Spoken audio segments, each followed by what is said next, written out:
Good afternoon, everybody.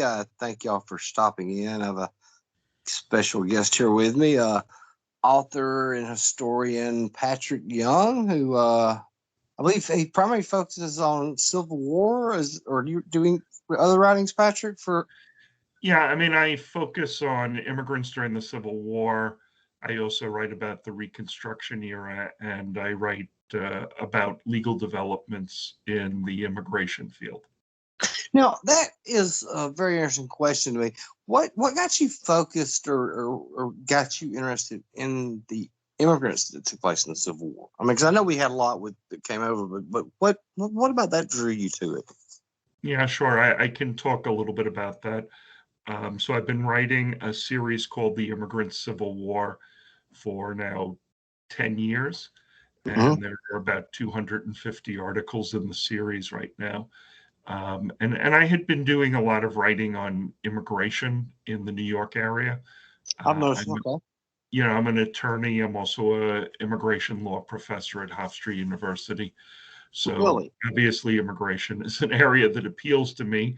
Okay. And I'm also of a certain age. So, I mean, I grew up during the centennial of the Civil War. So when I saw that the sesquicentennial was coming up, I approached a website and talked to them about writing what was going to be 12-part series on immigrants during the Civil War, and then it turned Mhm. into a 250-part series. So it became quite a bit larger.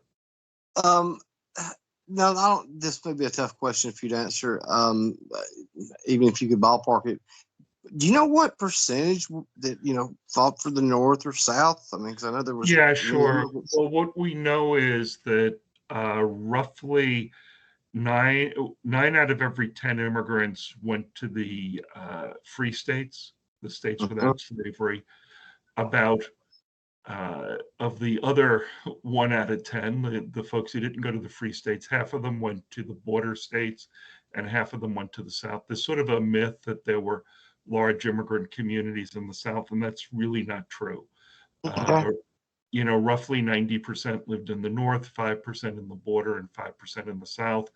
And in a lot of parts of the South, there are states in the South that had 1 or 2 thousand immigrants.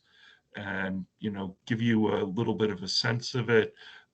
New York City alone had more immigrants living in it than the entire Confederacy. So, and New York City then was just Manhattan Island. It was a very That's small area.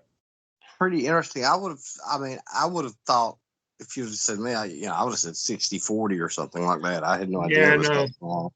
the Um, only Confederate state with a large number of immigrants would have been Louisiana, that's which, what I was. yeah, That's what I was particularly getting had at. a large Irish community, but also a German community, and there were immigrant communities in the South. So, for instance, um, if you go to the Hill Country, there were German settlements there, but the thing with those settlements is they were unionist, and quite a large number of Germans from that area headed to Mexico so that they could either join the Union Army or avoid Confederate conscription. Um, you have some uh, Irish living in Tennessee, particularly around the Memphis area, but it's a pretty small number. I mean, if you're an immigrant coming to the U.S. in the 1840s and 1850s, which is when the immigrant population doubled Mhm. because of the potato famine, as it's called in Ireland, Right. as well as different situations in Central and Western Europe. Um, you're going to be coming to a country where you're going to be working at the bottom of the economic rung.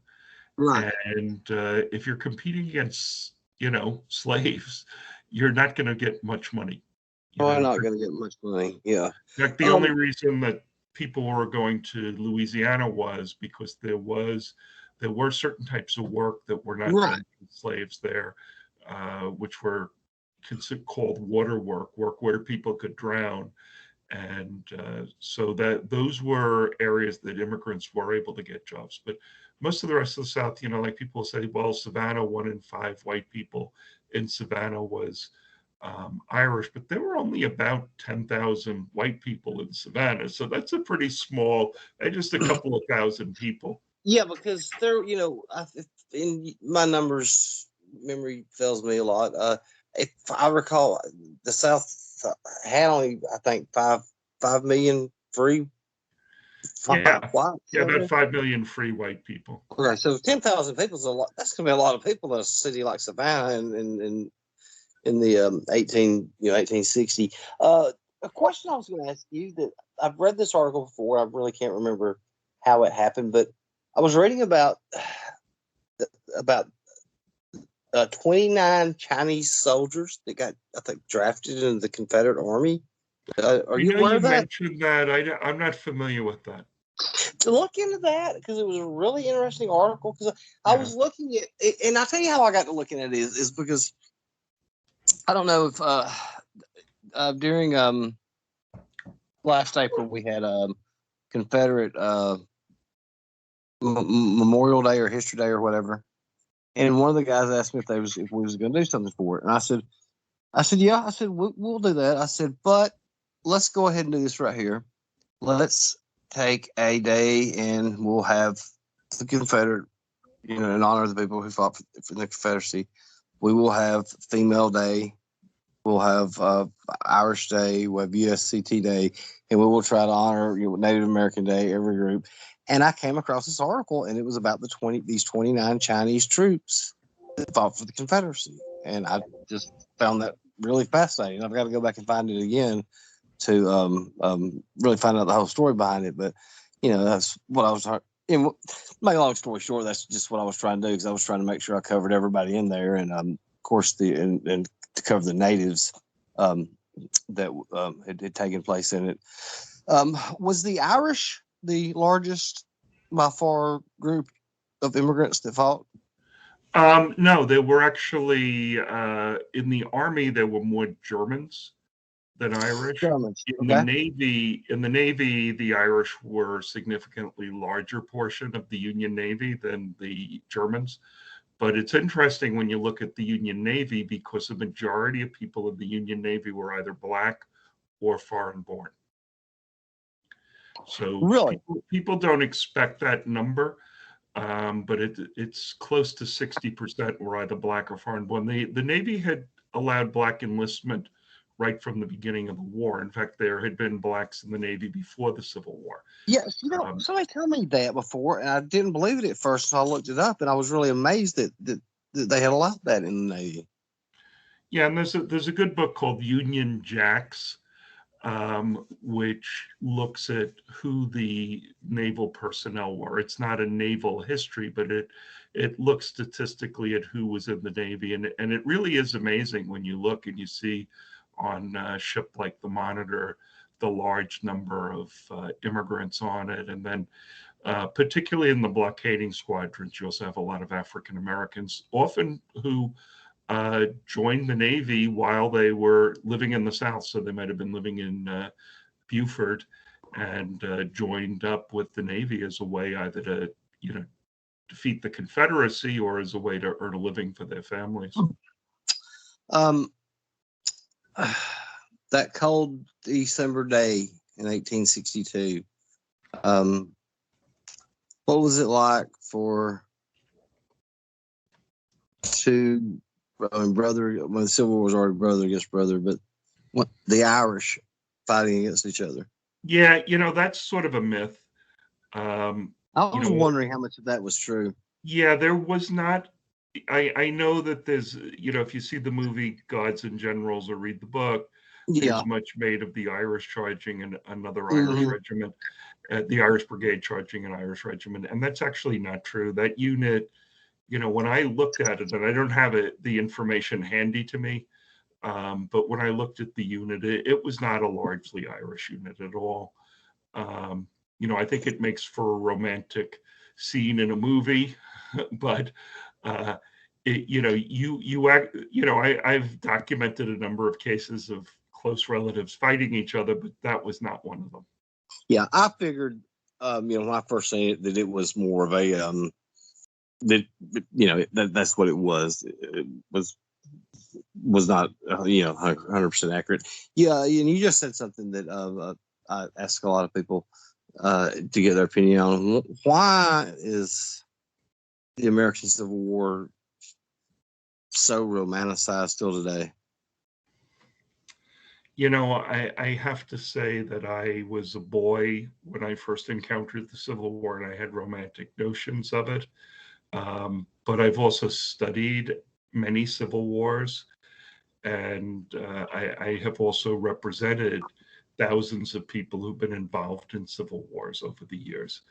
And, I think they would find it inconceivable that the civil wars they fought in would be reenacted later on in history. And even in other countries. I mean, I was surprised when I found out that we had that European nations were Yeah. I was just amazed by that.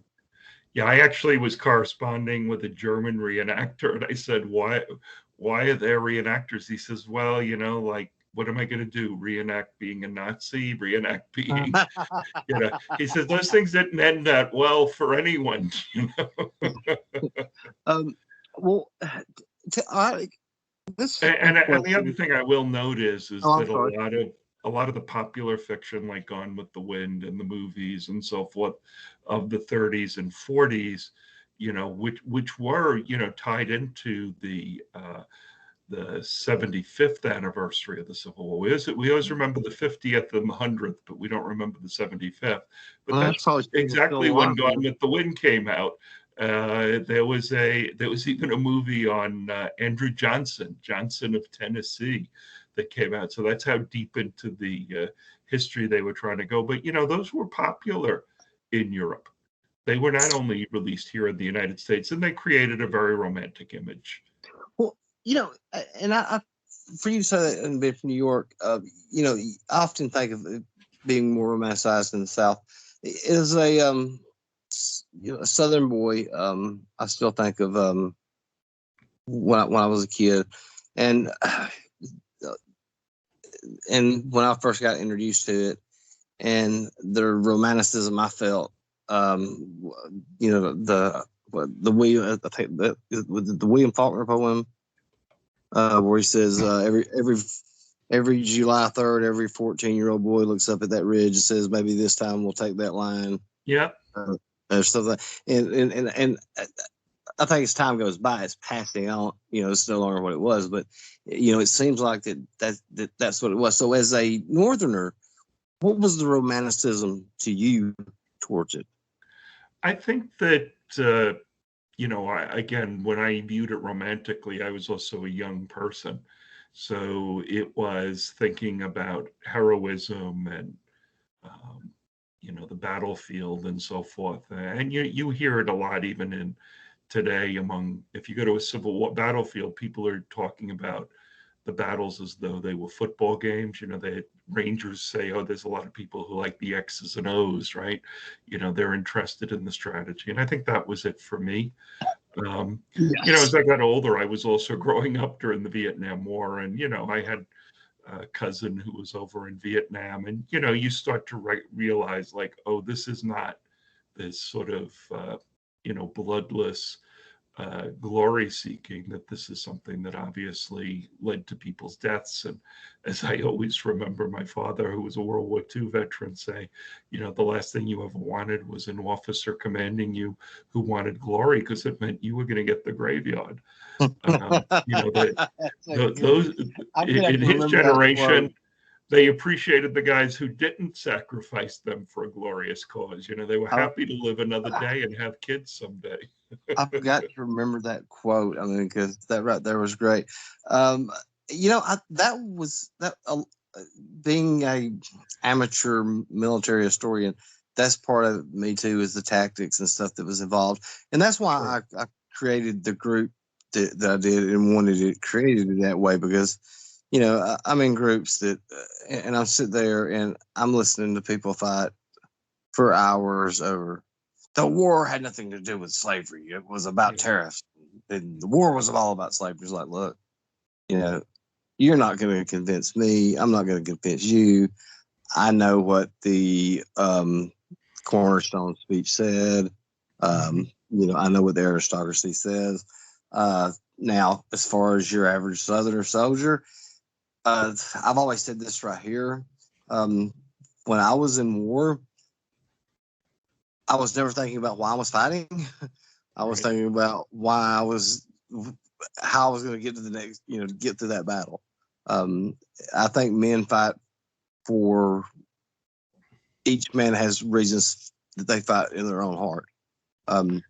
Yeah, I mean, I think there's two different questions there. One is what the war is about, and like I can talk about somebody I know who enlisted in the military after 9/11, and partially it was wanting to protect the homeland, and partially it was that things hadn't worked out at college. So are we going to say, well, that war was over, this person's college problems? So I think that there's a difference between why an individual might be in the military or might find themselves in the military, and what the war's causes were. So, again, one could say, well, my relative didn't own slaves, so it wasn't about slavery, but that doesn't mean that the war wasn't about slavery. It may mean that's why that individual fought. And as we know with modern wars, we're often told the war is for one thing, and we find out later that maybe it isn't over that thing. I'm still trying to tease out exactly what the Vietnam War was about. Yeah, that's when you find out, let me know about that. Yeah, I'll tell you when I figure it out. Some of them I can figure out, but that one's still grapples me. Okay, so I read a lot of your writings, Patrick. And I'm going to ask you a tough question here, so I don't want to take offense to it. Whatever you want, as long as you're not asking for my political opinions. No, I think we built that. I've read, and you have a lot of good writings. But sometimes I read some, and I think it's very slanted in a way that's unfair. And I'll tell you one, for example, the New Mexico campaign, and the way I read it, it was portrayed. And I read it several times. You have 4,000 Confederates, 4,000 Yankees, and Latinos, and it was portrayed to me as this battle-hardened, well-trained Confederate army fighting this ragtag militia that had no training, and they put up this fight and defeated this vastly superior force. And I felt that was slanted just from reading it. Slanted wrongly, the way I felt. I'm not criticizing your writing. You're saying it's something I wrote? No, actually, what I wrote was that the Confederates defeated the New Mexican regiments at Val Verde and moved on to Santa Fe. And then as they were moving towards Glorieta Pass, Apache Canyon, which is east of Santa Fe, they were defeated by a Colorado force, which attacked their logistics. But the longer role that the New Mexicans played was that they continued to attack the supply lines. They went back into the fort at Val Verde, but they continued to attack the supply lines. And as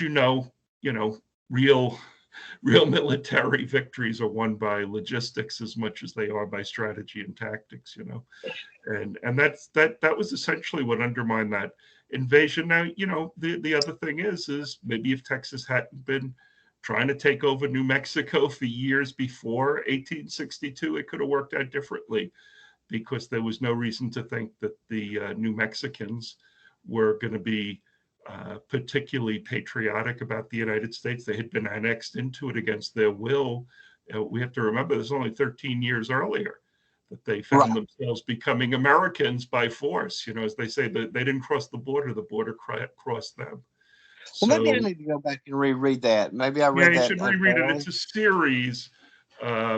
of articles. I believe I did 3 articles, and I think it's the first article which actually talks about the resentments within the New Mexican community towards the United States. And then they had to make a difficult choice because they were choosing between the United States, which they had ambiguous feelings about, and and I'll have to the apologize about Confederacy, that, which many of them were frightened of.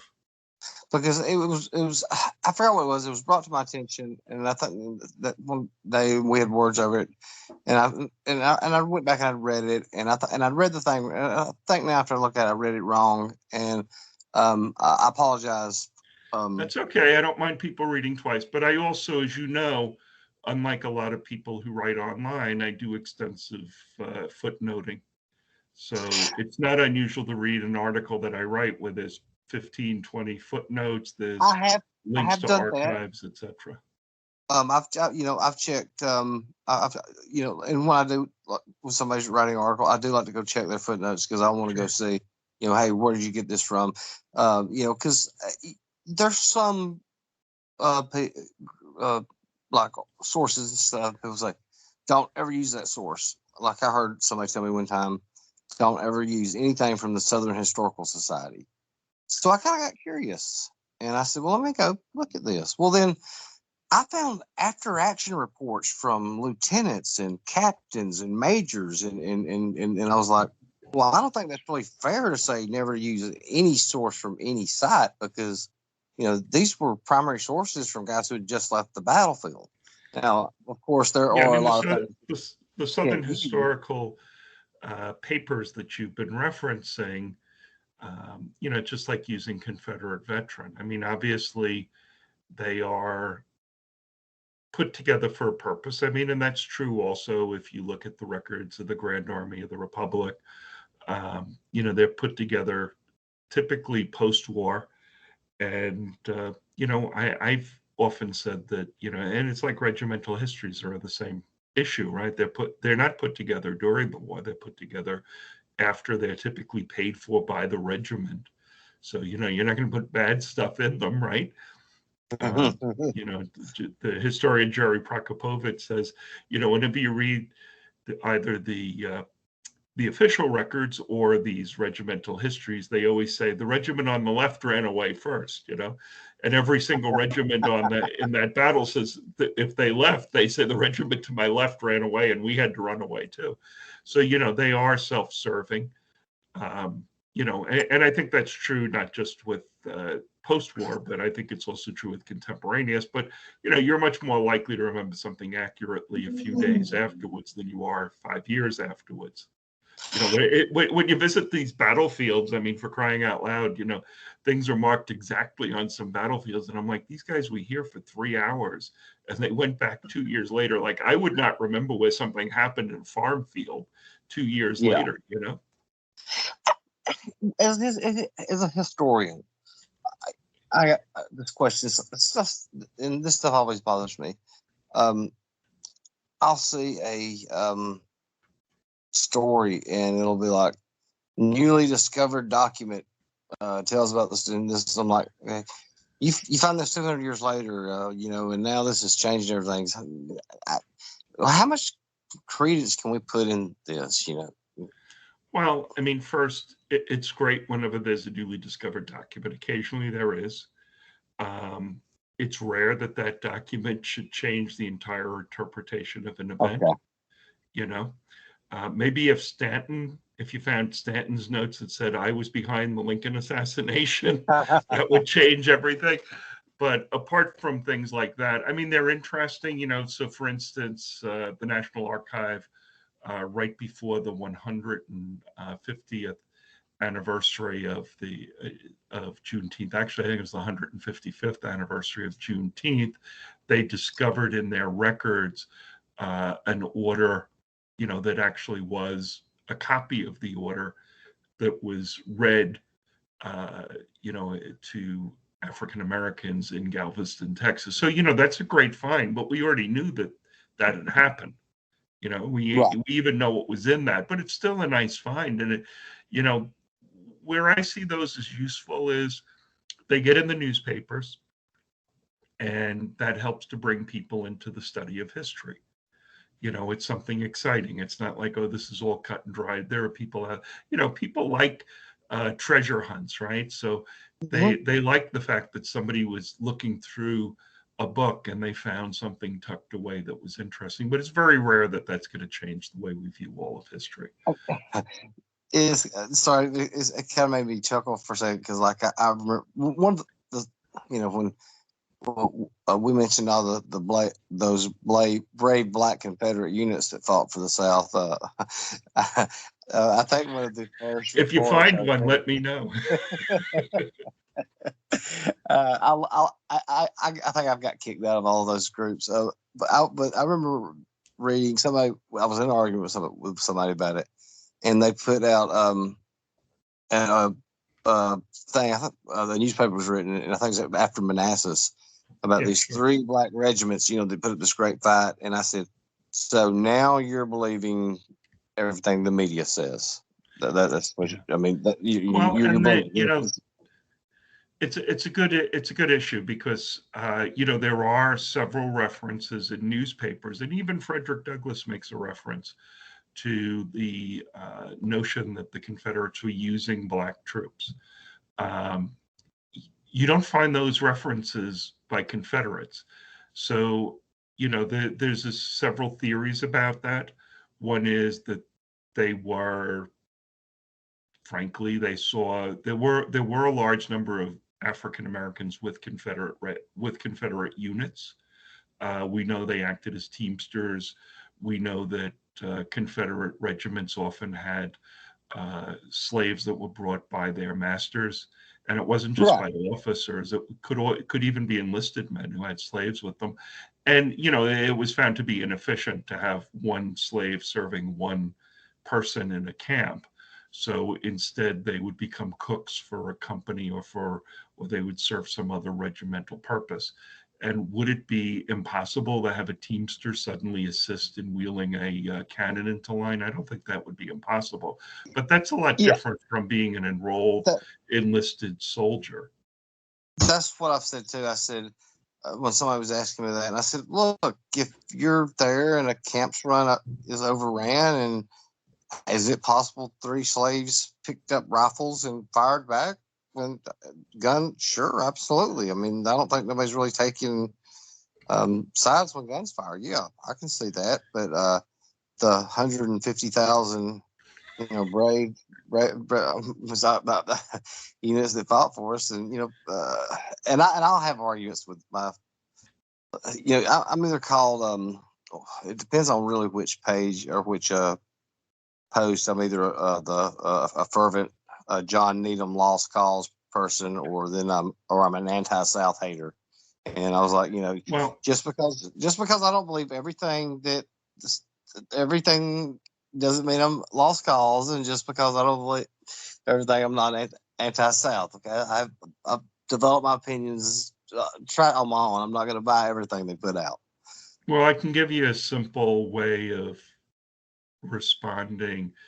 I always tell people, today I wrote a little bit on Pat Claiborne for the Killer Angels. He was an Irish general, division commander in the Army of Tennessee. And he famously, in 1864, January, put forward a proposal that he actually had a number of Confederate officers in the Army of Tennessee sign. So he wasn't alone, but he did write it, in which he advocated for the enlistment of Black soldiers. And I've written about this pretty extensively, so I'm not going to go into it too much. But when you read his document, I'm a lawyer, he was a lawyer, and I can tell you it's a great piece of legal writing. It's intelligent. It's well argued. Can I find that online where we read it? What's that? Where he wrote that piece at it? Is it available online? Yeah, I mean, I didn't put it up on the Killer Angels, but I do. No, I mean just what he wrote. If I can look. Oh yeah, you can find that easily. But you should read the entire document. It's when you read it, you go, boy, this was a smart man. And he gives all the evidence. He says, look, other countries have used Black soldiers. They've been very good soldiers. He said, it's interesting. He says the Unions half-trained black soldiers, because they'd only been in uniform for about 6 months at that point, are just as good as the Union's half-trained white soldiers. He goes through all different examples of black soldiers being good fighters, but he never once says, and of course we have Confederate blacks already. I mean, this is a guy who's trying to make his argument. He would have used that if that actually existed. So I don't doubt that there may have been individuals who might have wheeled the cannon around, right. But I know that there were no black units until March of 1865, when the Confederate Congress authorized the enlistment of blacks. And I want to ask a question about that in just 1 second. Sure. I believe that that Davis and the Southern leaders were smart by not doing that, because can you imagine you being a trainer or something, and you walking onto a plantation with 200 black slaves going, all right, we're fixing to arm you with these rifles and teach you how to shoot. I don't think that's going to go over too well. Well, I always say Pat Claiborne was a smart guy, because he actually said you could not do that unless you first abolish slavery. It's in there. He says it's not just freeing the man so that he can fight, because he's not going to fight so that his wife and his kids can be slaves. So he was very intelligent. And of course, the response was, well, we're fighting, essentially to preserve slavery. But his view was, you've already lost the war. Okay. Yeah. And he was not Irish Catholic. He was an Irish Protestant, but he had seen what happened in 1848 after the Irish Catholics had an uprising and lost.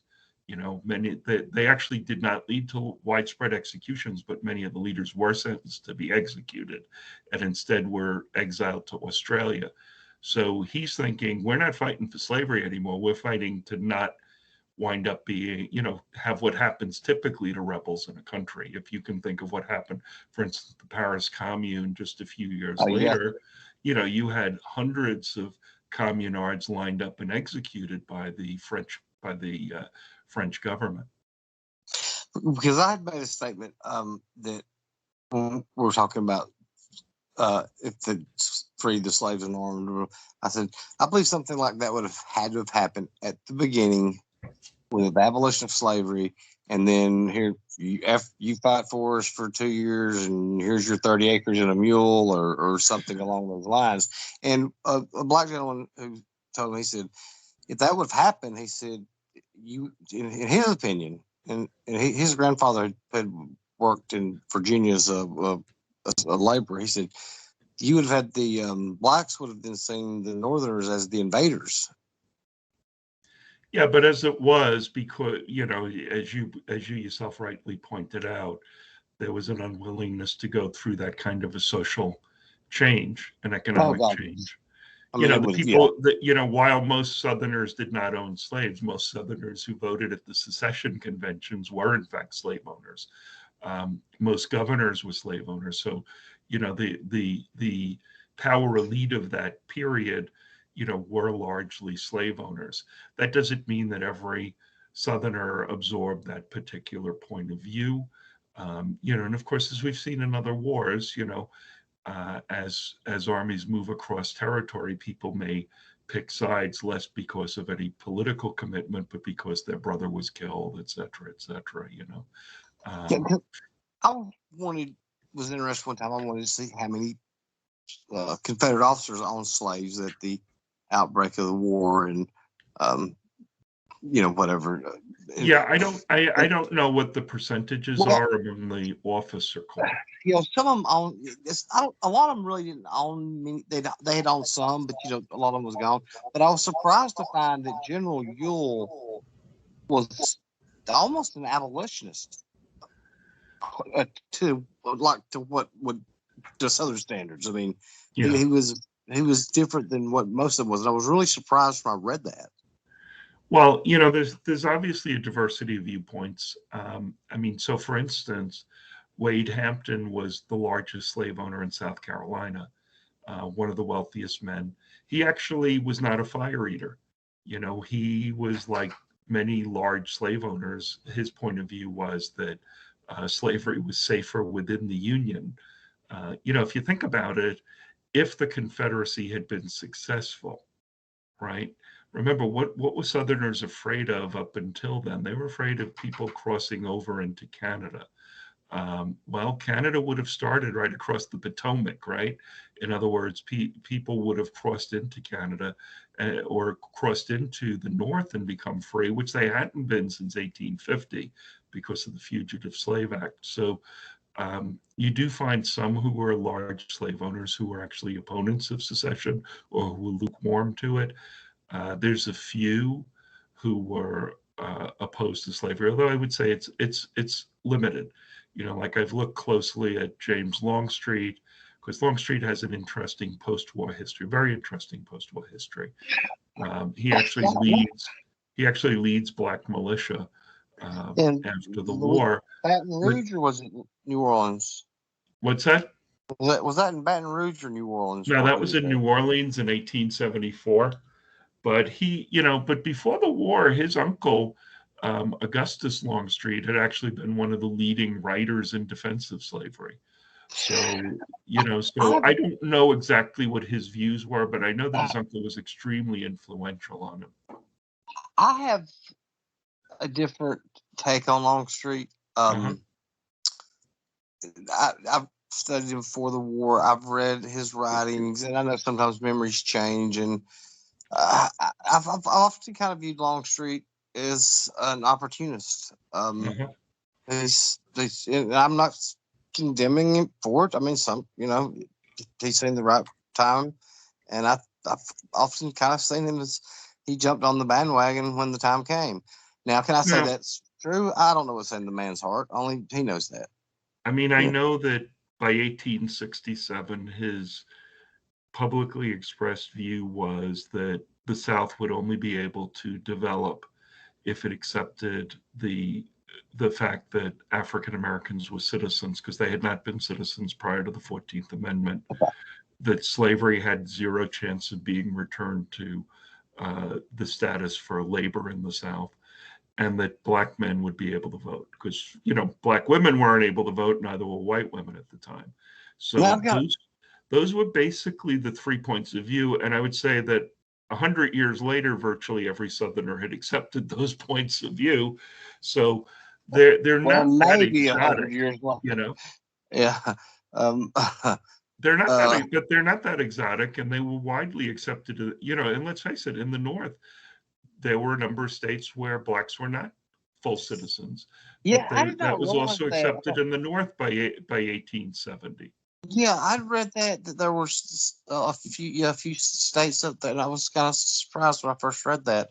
Now, I want to go back to talk about our Legion of Black Confederates, because of all those monuments. We was having a discussion in the moderator group because I don't allow that in the group because it's kind of a waste of time at this point. It's like. It makes me so mad, because if you notice one time they come back, Holt Collier, okay, and it just gets over. But me and the moderators were just talking about different things, and we talked about, and some of us said, okay, I could see this, that there had been freed Blacks that had been so light-skinned that they could pass off as white, and did pass off as white, and signed up for the Confederacy. And I said, I suppose that's possible. I said, I don't see it in large numbers, but I said, yeah, I could see that. Well, it's a funny thing, right? Because obviously, they weren't doing genetic tests before they enlisted someone. So they were really relying on whether someone had a reputation for being white. So most people enlisted in the towns where they lived or in the county seats where they lived. So if they had the reputation for being white, they would be considered white for purposes of enlistment in the Confederacy. And let's remember that for the first year and a half of the war, the Union also barred Blacks from enlisting in the Army. They did allow them in the Navy. But Um, you know, I don't know how meaningful it is to say, in the South, if you if you essentially were 1/8 or more black, in other words, like one out of your 8 great grandparents was black, then you were black. Um, the problem you have there is how meaningful is it to say, yes, somebody who had 7 white grandparents, great grandparents, and 1 black great grandparent enlisted, so therefore there were black Confederates. I mean, it's a pretty Yeah. meaningless thing. I specialize in human rights law, and No, I think I'm there telling me was a that. case there was a case in Nazi Germany where somebody was found to have been in the Nazi party, and only found out later, because they did extensive genealogy research as part of the Nazi program, that he had 1 Jewish grandparent. He didn't realize that was so. Are we going to say, oh, well, they accepted Jews into the Nazi party? No, they didn't accept them into the Nazi party. Um, and when they found out that there was a Jew in there who probably didn't know he was Jewish, because he was actually a Lutheran, um, Uh-huh. I mean, nobody, a lot of us don't know our grandparents' That's ethnic true. backgrounds. But I started making the argument because I've got so tired of hearing it about the Black Confederates. I say, yes, I said there were Black Confederates. There was plenty of them. I said there were Teamsters, there was laborers, there Yeah, was that's right. picks, I said, so there was plenty of Black Confederates. I got a few more, and I'm not going to, because I know you're a busy man. I'm not going to keep you. Um, uh, uh, there was one group that I was in, and of course I got kicked out of. And I'm not even going to, I don't care because I'm going to call his name, who he is. Jim Harrison, I'm sure you've met the great historian. He has this post about Captain Louis Winton or something like that. And he was a black cavalry officer in the 9th Texas or something like this right here. And he was so popular that he was voted captain by his men in 1864. And he at 20 years old. So I said, okay. So I looked up the unit. Sure enough, turns out there's a Captain Louis Winton. I said, all right, something's not right here. So I went back in there and I started looking at the man who was 20. Had a very successful life after the war. He was like a town marshal, a judge. I mean, he owned land. I mean, he did real well for himself. Something's just ain't clicking because it's got all this stuff mentioned, but it mentions nothing about him serving in any case in the war. So I'm like obsessed, and I'm going through records and I'm looking through every unit I can find, and counties. It takes me about 4 hours, and then I find it. Captain Louis Winton was born in the same county in 1820. He was the 44-year-old captain, and they're passing this off as Facebook in a Facebook group, and people are buying this. Yeah. And if you want to believe it, that's fine. But it's not true. Well, you know what? When I write those immigrant Civil War articles, when I do the long pieces, not the short pieces that I post up on Killer Angels, but the long pieces, they take roughly 40 hours each for me to research and write. But I could also just make it up in about 20 minutes. So well, it's so much easier to create a meme and a little bit of a backstory than it is to actually do a properly sourced article. And I appreciate you did that, and I appreciate when you did that for me the other day. That meant a lot to me because if I have a pro Southerner that's writing all pro Southern stuff, Right. people come to me, and it's the same thing. And I tell people all the time, I'm like, look, just keep scrolling. Keep scrolling. I mean, there's lots of times that I keep scrolling, and you would not believe some of the stuff that I get hit with complaints. Oh, I could believe some of the stuff you get hit with. I'll tell people, and I'm like, did you just wake me up at 5 o'clock in the morning to complain to me about this right here? And this is what you're upset with, and let's just I'm glad I created it.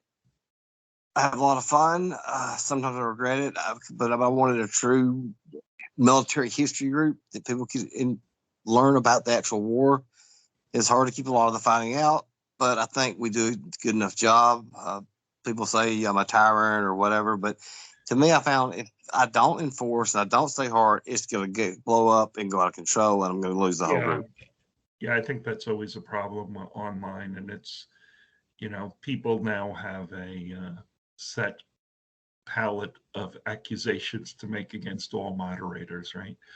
Um, Before we finish up, I did want to just say just a couple of quick things. Absolutely. So I think the first thing is that, because I do a lot of Civil War social media, and I appreciate the particular focus that your site has, your Facebook group has. Oh, so you said you did or you did not? I do, but okay, thank you. I think it's important for folks, because I do encounter a lot of people on social media who talk about foreigners in the armies. And I'm like, these were immigrants. These were people, these were not soldiers of fortune. They didn't just arrive off the boat. Most of them had been living in the US for 10 years or more. Most were US citizens. And when you read their letters, they have different motives, but they're intelligent motives. These are people who've thought about what they're doing. And sometimes they're doing it because their neighbors are joining. And sometimes they're doing it because there may be an economic downturn. But they also often have fairly complex political views. And particularly with the Germans, we're not too familiar with the writings of German soldiers because they were writing home in German. And even when they published their letters, a lot of the letters were published in newspapers. They were published in German language newspapers. So it's only in the last 30 years that these letters have begun to be translated. There's a number of volumes of them. I don't write and speak German. I do have a nephew also named Patrick Young who does help me once in a while. But, they are not saying I'm joining because I'm deluded and I'm crazy. They say, this is my analysis of what's going on in the United States. This is why I think it's important for me as a German who believes in democracy, because a lot of them say they came to the US because there was no democracy in the German states. There wasn't a Germany at the time, but Prussia or, within the Habsburg Empire. And they actually discuss it, and they discuss the situation. Some of them have concerns because they associate the Republican Party with the know-nothings, who are the anti-immigrant folks. And, some of them really support Lincoln. There's German language newspapers that endorse him. But, these are not unsophisticated. The impression sometimes that people have on social media is that these were all ignorant sheep who were being led off to the slaughter. And of course, some of them were. I sort of an interesting story of an Irishman who actually was mentally disabled, who was enlisted basically by bounty brokers. And his poor mother was searching for him for months, and then he was finally killed in battle before she was able to find him. And, he probably had the mentality of an 8 or 9-year-old. Wow. But, for the most part, these were people who thought about why they were going, talked about it with their neighbors, talked it over with their wives. There's a great collection of letters. It's all one way because all the letters are from the soldier. But a fellow named Peter Welsh, whose letters are incredibly good because you can tell his wife is challenging him on why the hell he went to become a soldier. She wanted to have a nice married life and have family and kids. He's off. You can tell he's always like, I know you're mad at me, and he is killed at Spotsylvania. But I can tell you, she dropped everything she was doing in New York and went down to Washington to care for him until he died. And then she took what little money she had to put a really beautiful monument up to him. And, she's a poor Irish woman from a working class background, and she never remarried. So, even though she's constantly after the guy for his decision, because he actually made his decision without her okay, she was really mad at him for that. She even has him write to her father. So there's a letter from him to his father-in-law explaining why he's not a bum for not being next to his wife. He says, this is the country for poor people. And if we don't defend this, we will not have freedom. He says, as the Irish, we have no freedom in our country, but we have freedom here. But we won't have freedom if we give this up. So he is killed. But it's clear that she had she wasn't just harassing him. She really saw her future as intimately tied to his. And when he died, she saw that much of her future was foreclosed. And she was remembered later on. She became sort of the widow aunt who moved in with family members. And, you know, she was always remembered as kind, but really very caught up with the past, with the man who had died 30 years earlier. So, you know, I think that's something we have to keep in mind. These were individual human beings. They had families. Their families were affected by the war, just as the native-born were. They had opinions. Some of them were heroes. Some of them were cowards. You know, some of them, you know, I always say, people tell me all the time when I speak about their relatives who were in the Irish Brigade, they never talk about anybody who might have participated in the draft riots. You know, so some of them engaged in some really bad activities as well. But what I'm trying to do is to find these ignored stories. You know, and some are familiar, That's but the most ones of I them are love. not. Like, I don't, and I didn't mean to interrupt you, but when, you know, I wanted to create thing, and I Warrior Wednesday is I've asked people to go find me a story about the private or the corporal, because we hear about Lee and Jackson and all that stuff. Tell me about this guy right here. Yeah. You know, tell me about these people. We never hear about that, and I really appreciate. I've grown to enjoy the writings, and I thank you for coming back and joining the Killer Angels, and giving us those stories, Patrick. And I hope Sure. you enjoyed your title I gave you, your meme. I couldn't think.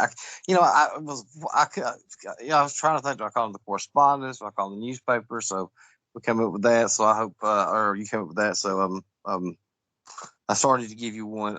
I started to give you one with Lee and Jax, just to mess with you. But I was not going to keep it up. But it was just going to be a joke. Yeah, I'm sorry. I understand that. Although I would say I'm a lawyer, I don't let people mess with me. Yeah, I need to remember that.